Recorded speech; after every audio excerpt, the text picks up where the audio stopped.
Kemudian anak-anak tidak pulang lagi jam 4. Kalau 20% dikasih ke pemerintah, anak-anak pulang jam 4 sore Pak. Anak-anak bisa makan di sekolah.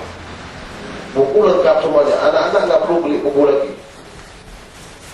Kalau dikasih 30%, prosesnya lama Pak. Proses 30% ini lama, bisa aja tahun 2010, bisa aja tahun 2011. Belum itu tidak dapat tahun 2011.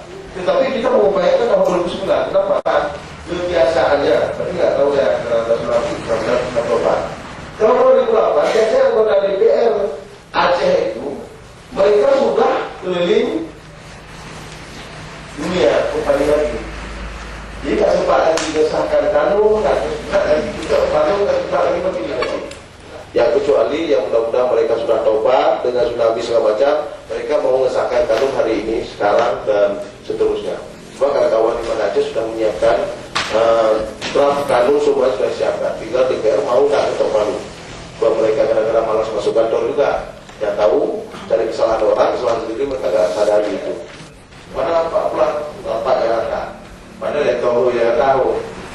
Hijau ke Indonesia sebenarnya mau buat atau pemilih, tapi yang mau buat pemilih di Jakarta. Wah lucu. Masa ada pemilih di Jakarta? Pemilih juga yang dari DPW beda. Yang di DPW beda. Pemilih di Jakarta kan. Ibadah umum buat itu. Jadi ini persoalan-persoalan yang harus kita perbaiki bersama. Yang jelas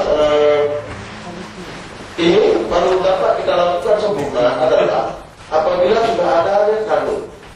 Sudah bergerak sempurna apabila ada kanun tentang pengaturan ini. Dan bahwa Bapak sebenarnya kalau Bapak bisa membaca dan kuat membaca, bahwa Bapak adalah yang memberi kontribusi. Begini kanun yang perlu dibuat, begini aturan yang perlu dibuat. Kanun itu kan sama dengan PP.